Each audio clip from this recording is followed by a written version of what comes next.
David Weaver, Megan Wall, and Tom Pop. Securities offered through HD Vest Investment Services, member SIPC. Advisory services offered through HD Vest Advisory Services, 6333 North State Highway 161, 4th floor, Irving, Texas, 75038, 972-870-6000. SWC Wealth Management is not a registered broker-dealer or independent investment advisory firm.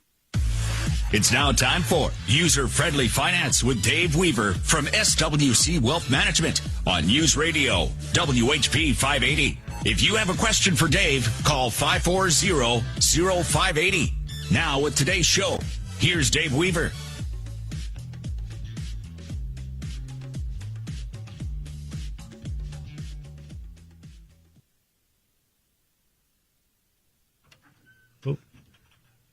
Hi, this is Dave Weaver with SWC True North Wealth Management, and we're bringing you another edition of User-Friendly Finance.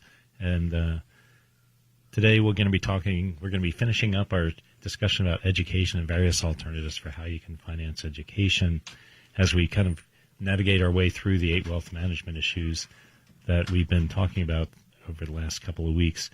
And I think we have the 8 wealth management issues that we've been kind of highlighting so far. We've talked about investment management and then a little bit about cash flow and debt management, which we've talked about on a couple different shows. Yeah, budgeting is a big part of our process. Yep. Yeah.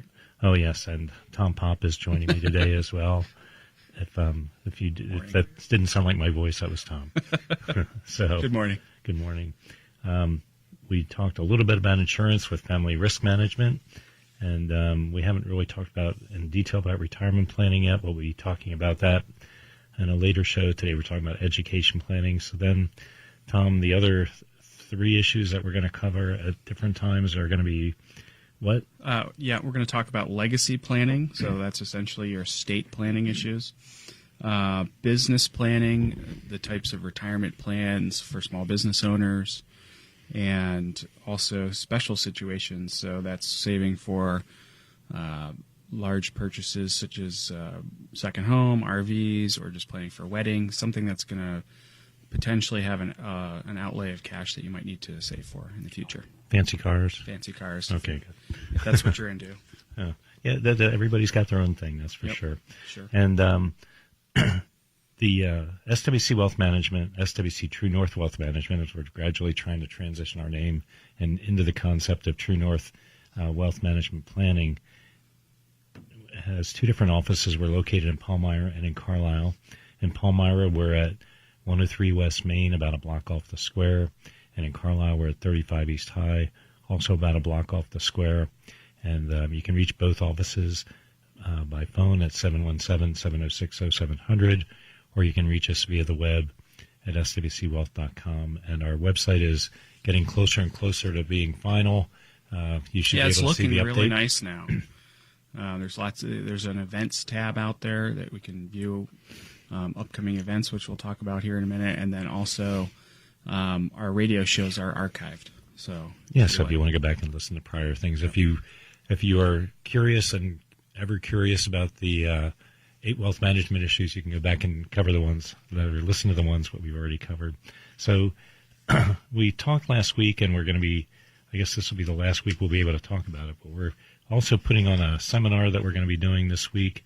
Would today or tomorrow be the last days to register for that? Yeah, you can register up until Tuesday, the day before.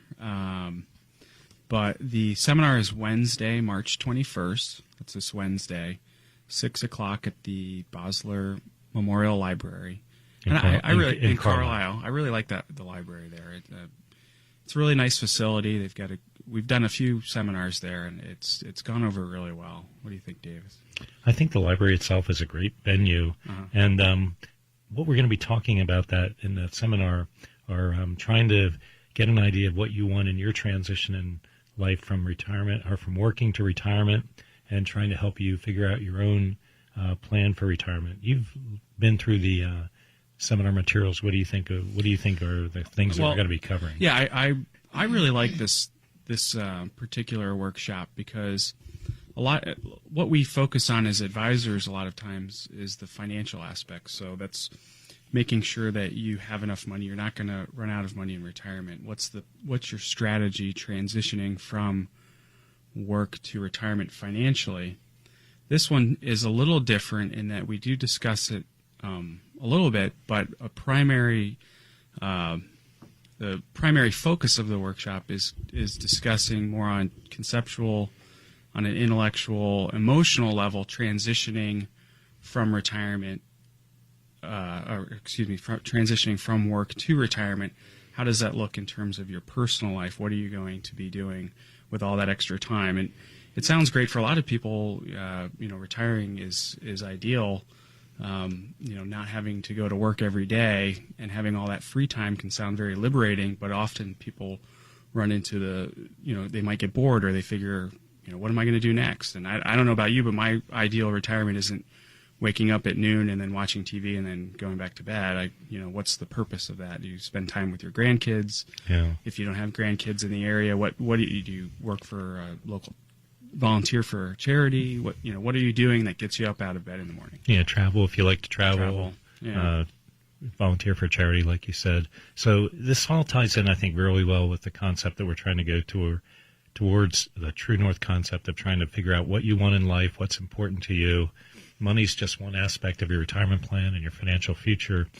The dollars and how you invest are part of it, but it's also doing the things you want to do in retirement. And this is all part of trying to create that vision of how you picture your retirement, how you make it happen, and trying to make your retirement a more active and enjoyable part of your life rather than the TV scenario where you spend your whole life thinking and working towards retirement and don't have a goal. Yeah, and it's really interesting because you can spend 30 years in retirement and almost as much time as you spend working. But anyway, that seminar is 6 o'clock Wednesday at the library, the 21st. You can register at 800-457-1367, or you can go on our website at swcwealth.com and register under the events section. And the event is complimentary, and we'll be serving light refreshments and hors d'oeuvres. You can come talk with Dave, myself, and Megan afterwards if you have any kind of personal financial issue you want to discuss or just want to talk about retirement in general. We'll be there for that. Yeah, and I think this a lot of times you'll get invitations in the mail for meals and a presentation to try to sell you something. We're not trying to sell anything. We're just trying to help people, just like we're doing in this show.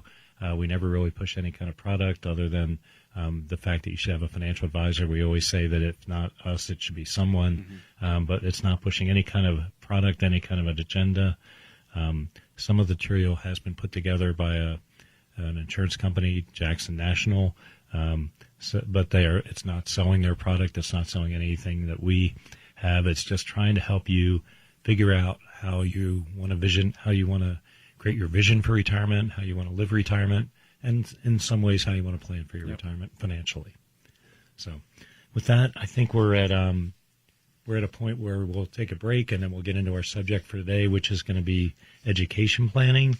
And we talked a little bit about it last week, and we'll kind of highlight some of that first, and then we'll go into some additional topics regarding education. This is Dave Weaver and Tom Pop with User Friendly Finance, and we'll be back right after the break. Let's get back to User Friendly Finance with Dave Weaver on News Radio WHP 580.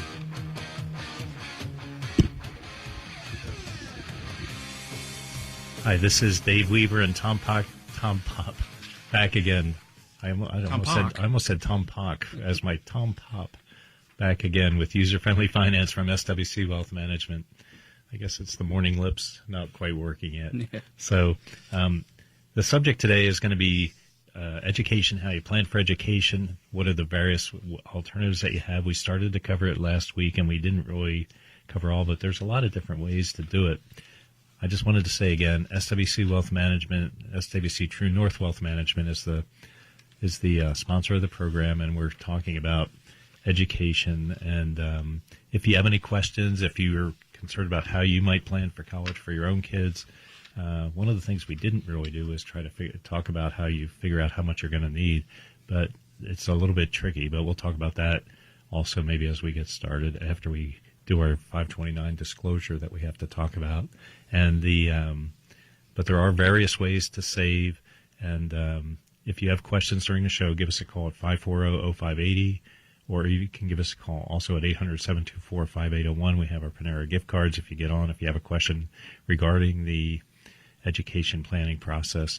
One of these weeks we'll probably do another, right before the end of tax season, we'll probably do at least one more tax show. I don't know if that'll be next week or the week after, but probably right before, at least one more tax call-in show before tax season begins. We're still trying to line up Mike Ivankovich, who's been on a couple times. Mike is the person who helps us talk about the process of downsizing and how you figure out what strategy you want to have for downsizing and how you figure out what stuff is worth. He'll be on within the next 3 to 4 weeks as well. So with that, let's talk about, first of all, with the 529s that we talked about last week. I want to make sure that we cover our bases in terms of the disclosure. Do you have the disclosure handy, Tom? Sure. You want me to read it? Yeah, if you can. I don't know if you have to read it, but if you can kind of paraphrase what's there, that'd be good. Before investing in a state-specific 529 plan, you should compare your own state's qualified tuition program and any state tax or advantage it may provide. And I think that's applicable to PA with the... Yeah, in Pennsylvania, the contributions to a 529 are deductible, but that's true for any 529 that you actually contribute to. Some states are specific to the state. It's only a deduction if you invest in the state plan. Right, if you only invest in the state plan. So we talked a little bit last week. Every state has their own plan, and all 50 states have a version of a 529 sponsored by various sponsors. I wouldn't be surprised if there were 35 different sponsors of different plans. Some companies have have multiple states, but for the most part, there's probably 35 or so investment companies that are supporting each state's 529. And Pennsylvania happens to be Vanguard. Virginia is American Funds. And anyway, they're different all over the country depending on, and some states actually have 2 or 3 different options for you rather than just one like we have in Pennsylvania. So the plan, each state finds a mutual fund or investment company that will administer their plan for them. And we talked primarily about the investable version of 529s last week. We didn't talk about the tap version of a 529, which is purchasing credits. Some people have used that pretty effectively. I've always been a little leery of it, but it's just me. You have to be very careful with the tuition credits because you have to make sure that the school that you're applying to will accept those credits at the value that you save for them. Yeah, it's not quite as flexible as the 529, for sure, the traditional investment vehicle. Right. The investable version of a 529 is definitely the more common and more often used one. The disclosure that Tom talked about before is the other thing you have to remember with a 529 is if you're investing in whether it's an age-based portfolio or individual investments or a style-based investment portfolio, all those investments are subject to the risks of the markets. The markets go up and down. A lot of times when you're starting at 529, you're starting at young, so there's plenty of time for it to grow and increase in value. But just like any investment you have in your 401k or any type of investment account, it goes up and down with the markets over time. A mix of stocks and bonds has proven to be a pretty good way to fight inflation, but you have to understand if you're using a 529, you're subject to the volatility of the market. Some 529s have the ability to invest in something equivalent to a money market, which just like a money market that you would invest in on your own or savings account you'd invest in your own is getting a really low return, but it is getting some kind of return. And you get, just to recap on the 529, you get, in Pennsylvania anyway, you get a tax deduction on your state tax return, and you can use the money as long as it's used for, up until 2018, as long as it was used for post-secondary education, you could use that money tax-free. If you put in $10,000, it grew to be $15,000. All $15,000 is available as long as it was used for post-secondary education. Starting in 18, you can use it for K through 12. There's a 10,000 hour per year limit on that amount. As I mentioned last week, I still haven't had a chance to confirm whether the state has decided they're going to mirror the federal plan for that or not. Right now, if you don't use that for education, you would have a penalty similar to what you would have for the federal. Yeah, and if you don't use it for qualifying education, it's a 10% penalty. Yeah, it's on the taxed withdrawals. and then penalized on the earnings of the account. Yep. So, okay, so that's kind of our summary of a quick summary, a recap of the 529s. The Coverdell Education Savings Account we also touched real briefly. The Coverdells have a much lower contribution limit. It's $2,000 per beneficiary per year, and that's combined from all the different sources that you have. It was the original version of education savings, so one of the things that people have done over time is use those, because up until now, when you could not use a 529 money for K through 12, certain qualified expenses could be used from a Coverdell. So some people had been putting money in those. I'd say, at least in our client base, it's pretty rare. It's more common to use a 529 than it is a Coverdell Education Savings Account. And you can gift similarly to what you can with a 529, but again, you have that $2,000 limit per beneficiary, and that's per beneficiary from all sources. So if a parent gave $1,000 and a grandparent gave $1,000, that'd be the cap per beneficiary. Right. And it's also there's income restrictions as well on the Coverdell. Right, similar to what you would have if you were contributing to an IRA. It was introduced the same time as IRAs, and at the same, I think $2,000 was the original IRA contribution limit. Yeah. So it's sort of the older version, and 529 is more of the upgraded version of college savings. So. Yeah, the big upgrade. Big upgrade. Big upgrade, right. Okay, so, and I think that takes us to about where we were when we left off at the last show. So a lot of times when people come in, the big question they have is, what if my kid doesn't go to college? What happens to the money? And the big dilemma usually turns out to be not so much between a Coverdell and a 529. Almost everybody, if they're going to use a college savings plan, uses a 529, or the largest majority of people, at least in our client base. But the other alternative to that, which is probably close to neck and neck in terms of saving for your kids, are UGMA or UTMA accounts. And that's the big thing that people question is, do I want to make sure that this money is put away from college, or I just want to put it away on the child's behalf? Right. The Uniform Gift to Minor account, or UGMA, right? UGMA or UTMA, depending on what your state is. On the state. It is a great alternative, but there are, some differences in taxability. You're not limited to the investment type in the UGMA, so you can invest it just like any brokerage account. Or mutual fund account. Mutual fund account.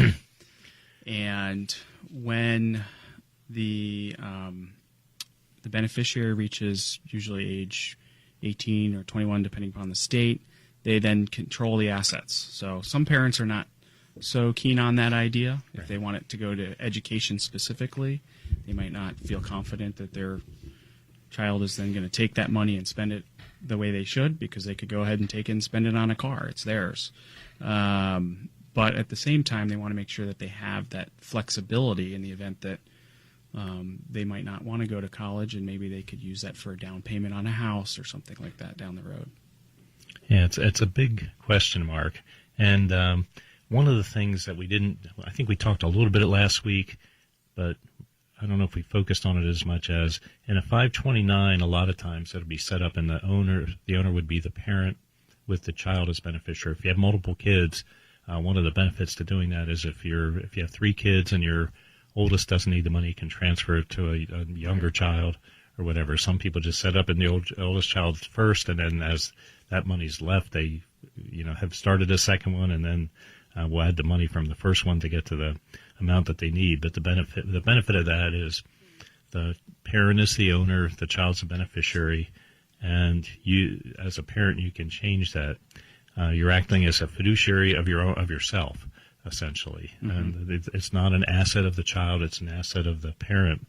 With an UGMA or UTMA account, the parent is acting as a fiduciary on behalf of the child, so you can't, in theory, your kids could sue you if you went and used that money for your own purposes once you put it into an UGMA or UTMA. The same thing would actually apply if you made the 529, put the 529 with the child as the owner, which some people would do. But what that does is put you in the same position where you're no longer the owner, and you're now just the fiduciary, and you can't transfer that from one child to the next unless the child agrees. And you don't really have any sense that down the road that they may not agree with that decision. Mm-hmm. Same thing would apply to an UGMA or UTMA. If the parent puts that money in the name of the child, they're the fiduciary. That money should be for the use of the child. And to Tom's point from before, if the child wants a car and you didn't want them to get a car, when they turn the age of majority, they can get a car. Mm-hmm. It's their account. It's not your account. If you took that money that was intended for college to use it for your own car rather than their car, and you're actually breaching your fiduciary duty, and it would be a stretch to say you were buying the car to support of them, unless, I guess you could probably somehow consider extenuating circumstances. Mm-hmm. But in theory, that's their asset, not yours. That's right. The key thing to remember there. And then it's also counted in terms of any kind of federal financial aid as the student's assets as well. If it's titled in their name. If it's titled in their name. Yeah, and same thing with the UGMA or a 529. Right. Oh, well, with that, we'll take a break. This is Dave Weaver and Tom Pop with User Friendly Finance, talking about the subject of education, funding education for your kids. If you have any calls after the break, give us a call at 717-540-0580. You can also reach us at 800-724-5801, and we'll be back right after the break. It's Tom Russell. 37 now at WHP. News Radio, WHP 580, powered by Frank Rossi, your local Geico agent. Call 232-3040. To reach SWC Wealth Management, contact their offices at 706-0700. Now back to the show. Hi, this is Dave Weaver again from SWC Wealth Management, SWC True North Wealth Management, along with Tom Pop, as we're trying to tackle the subject of education and education planning. And we have a call, and then we'll get back to our subject of education planning. This is Jack and Hershey. Hi, Jack. How are you today? Oops. Jack, are you there? Okay. We'll try to figure out what's happening there, and we'll just go back to our subject of education planning, I guess, while we're trying to figure that out. The subject of UGMAs and UTMAs is oops. Jack, are you there? Yes, I am. Okay, sorry, we had the right button and the wrong the dial down for the volume. So okay, sorry. you had me pushing buttons on my end too. So yeah, thank you. So sorry about that. Question here: is it proper to treat a 529 or any type of investment for a young person going to school, and let's say it's 15 years out? Is it proper to treat that the same way that a person would treat their own retirement planning 15 years out? In other words, do you become more aggressive at the beginning and less so as you get closer to the time it's for them to go to school?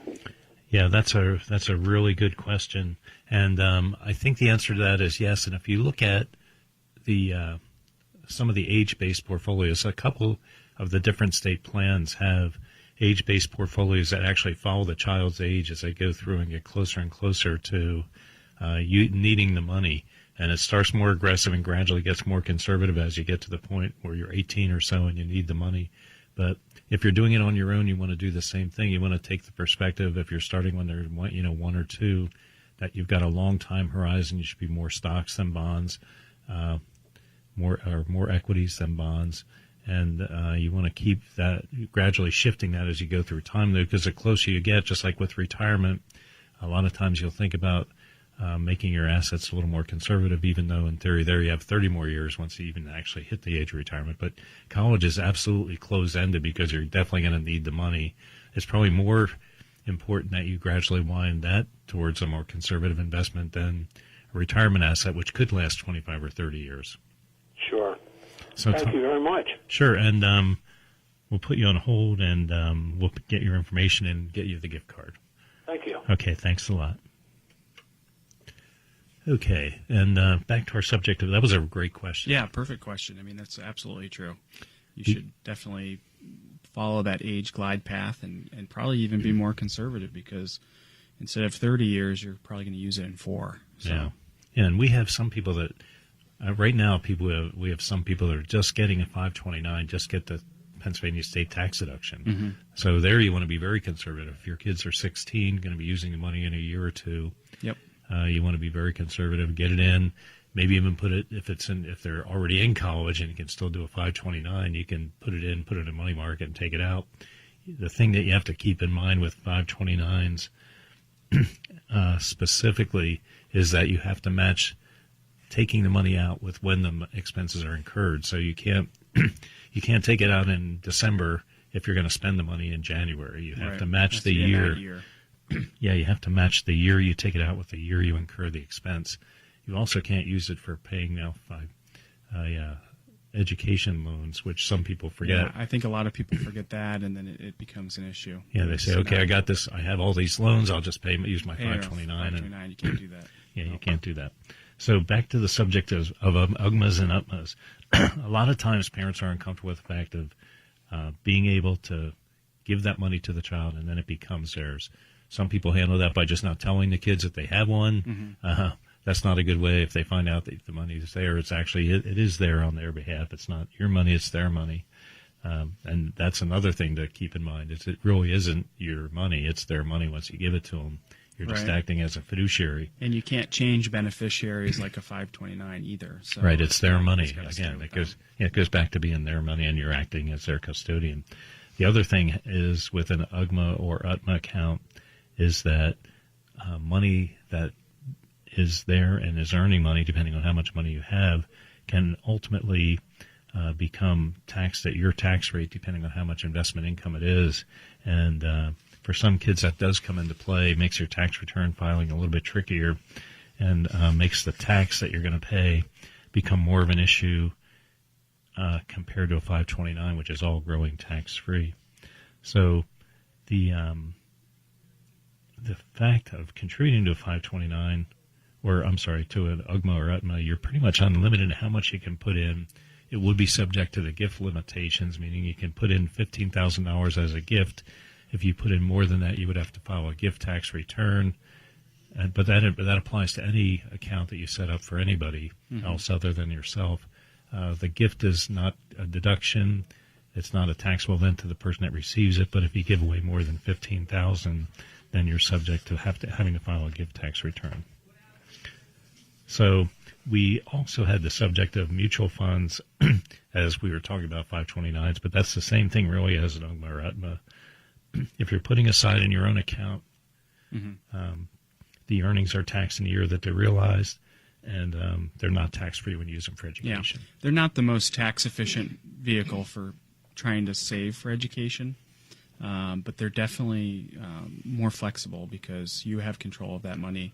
If you decide that you're not going to use it for your kids' or grandkids' education, you want to use it for your retirement or whatever, then you can do that.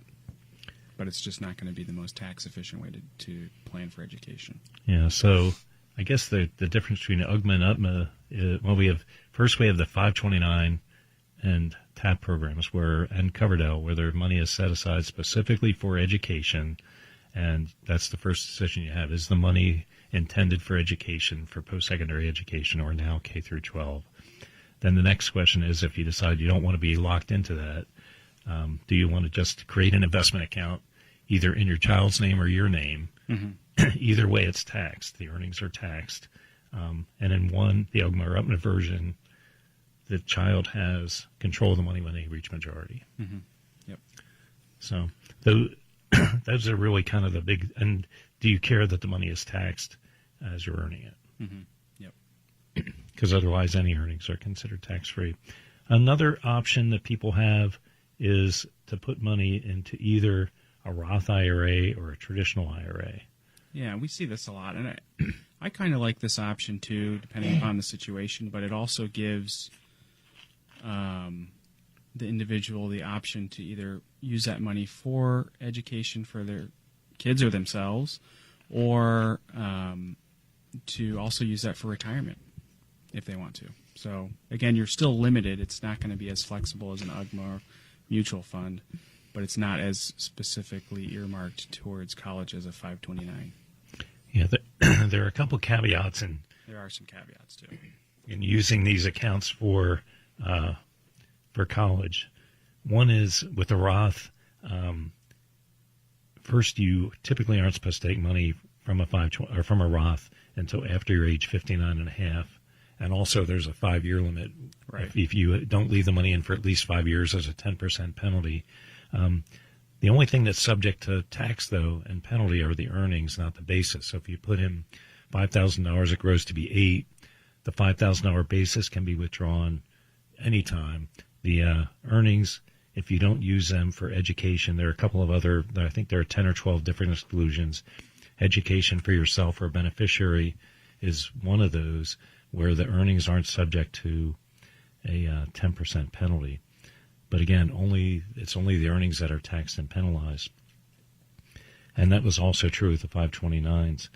The Roth contributions are not deductible as a tax deduction, and any earnings that you gain in the future are tax-free.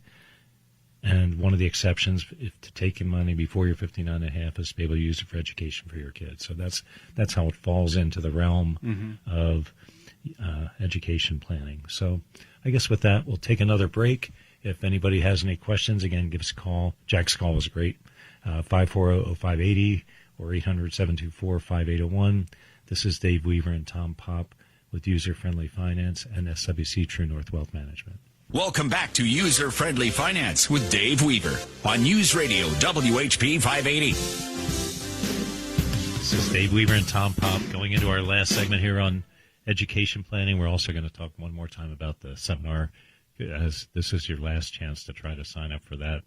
We're also going to be doing, coming down the pike here, another education type event for members of the public school teachers retirement system. And that's always been really well received, and we have a lot of good information on that when the time's come for that. I think we're doing that sometime in April. Yeah, mid-April. So that'll We'll put be that on the website when we have it all. Yeah, good, and we'll make sure we mention that. Running.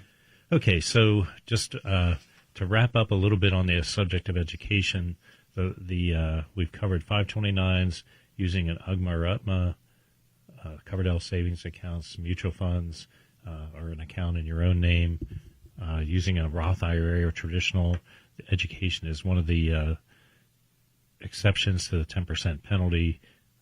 You still have to abide by the rules of either a Roth or a traditional IRA for making contributions, deductible or not, or you have to fall within the IRS guidelines of how you contribute to those and how you withdraw from those, but you do have an exception to the penalties for education of yourself, and there's a whole line of people that you can use that for that are in your direct line for your kids, grandkids, etc. The only thing we haven't really touched on so far that we were going to try to cover are qualified savings bonds or qualified. Certain U.S. savings bonds have interests that you can use the proceeds of those bonds for education. And again, as long as it's used for qualified education, they're not all bonds. Tom, have you used these in the past? You said you used I-bonds occasionally. We've used zero coupon municipal bonds. Okay. Which are backed by municipalities. Okay, so that's different than the savings. It's a little bonds. different, but it's the same concept. It's just the interest is already going to be tax exempt. So Okay. Regardless of what you use it for, the challenge with that is trying to time it with college. So in other words, if you have somebody that's going to school in 12 years, it might be hard to find something that's going to mature in 12 years. And then the other challenge is that typically the interest rates are lower and they're locked in, so you're not going to. That's for a zero coupon. Zero coupon muni. Yeah, and on the savings bonds, it's certain post 1989 EE bonds and I bonds. You have to make sure that the bonds you have are covered for that. As long as you use it for education, the interest, which is usually taxable, is tax-free, and there's no gifting that applies because the bonds have to be owned by the parent in order to use it for education. There are a couple of other caveats that you want to keep an eye on, but if you're interested in doing that, just give our office a call. The maximum investment for the savings bonds is $10,000 face value per year, per owner, per type of bond. So that's one of the things that you have to make sure you keep an eye on if your plan is to use savings bonds. And there's also an income restriction too, so that exclusion is phased out at certain levels. So Yeah, plus the person purchasing the bonds has to be at least 24 years old. So there's a lot of rules on the bonds if you decide to use bonds for savings. But they are definitely a way you can do it. Yeah, So, back in the day, a lot of people used to give savings bonds for Christmas presents or whatever for grandkids as a way to save for college. That's becoming less and less common as it becomes more and more difficult to buy and cash in savings bonds. So the rates are not usually that good. they're pretty good actually. Are they good now? Yeah, the rates are good in savings bonds. It's just the difficulty in trying to cash them in. Yeah. So with that, why don't we just wrap up here with the rest of the time we have on the show, talking a little bit more about the seminar. Again, the details of the seminar are what, Tom? So the seminar is going to be this Wednesday, March 21st, 6 o'clock at the Bosler Library in Carlisle. You can call to register at 800-457-1367, or you can go on the website at swcwealth.com under the events section, and you can click on the tab there to register as well. And it's going to be a few hours of discussing the transition from... Well, it'll be whatever time you need, I guess. Yeah, it really will be. Transitioning from working to retirement. And we like to tie that into your total financial picture as well. And I think it'll be a really, really helpful for individuals that are approaching retirement, or even if you're just newly retired and you want to try to lay out a strategy. Yeah, I like the concept, and I think it ties in really well with our whole concept of True North that we're trying to evolve our name to, is that if you develop a vision of what you want your future to look like, you start by, maybe even closing your eyes, taking a look into the future, picture yourself. If let's say you're 60 years old, picture yourself 5 years from now in retirement. What does that look like to you?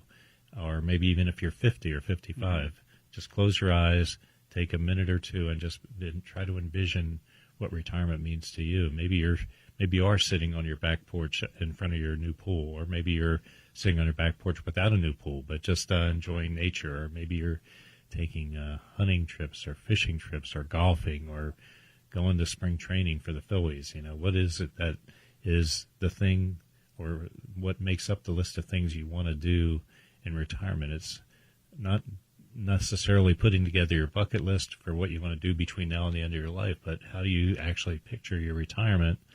And then stepping back from that, are you actually positioned to be able to do that? And if you're not, do you have time to try to accommodate that? Right. This is going to be less focused on the dollars and cents of somebody's specific accounts or anything like that. Again, it's not trying to sell any product or feature or service.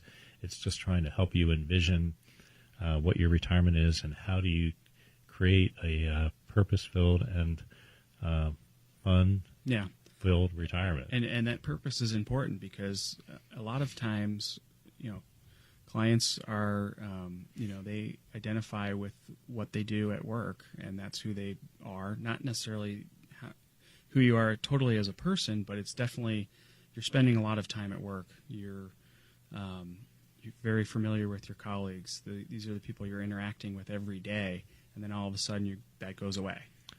Yeah, and now who are you? Yeah, just thinking about this a little bit, I've a lot of times when we talk to people as they're working, it's I want to retire, but it's never I want to retire and. It's almost always I want to retire. But what does that mean? Right.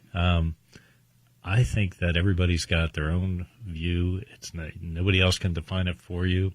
You have to decide the things that you want to do. It's a lot better if you and your spouse, if you're married, agree on what that is.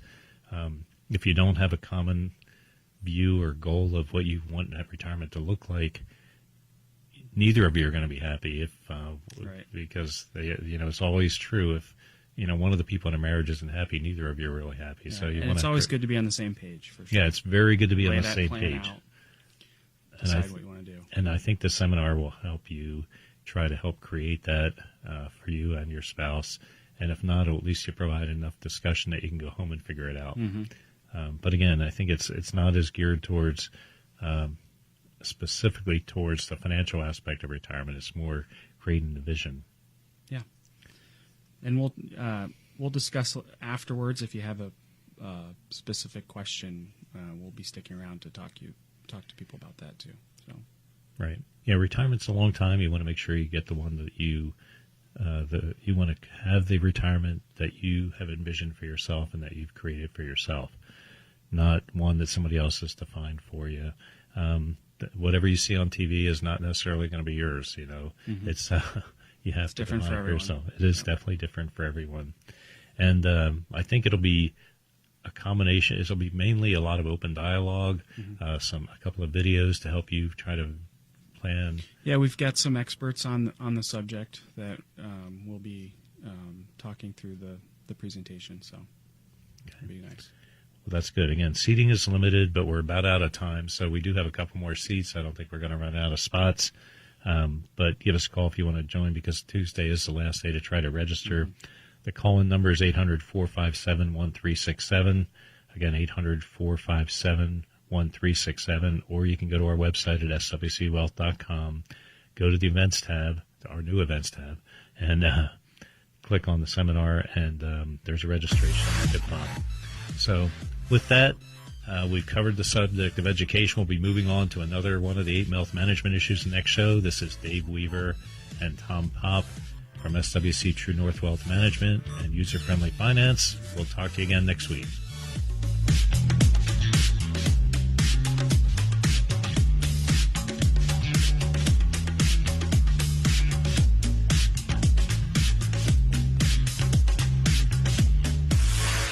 David Weaver, Megan Wall, and Tom Pop. Securities offered through HD Vest Investment Services, member SIPC. Advisory services offered through HD Vest Advisory Services, 6333 North State Highway 161, 4th floor, Irving, Texas, 75038, 972-870-6000. SWC Wealth Management is not a registered broker-dealer or independent investment advisory firm.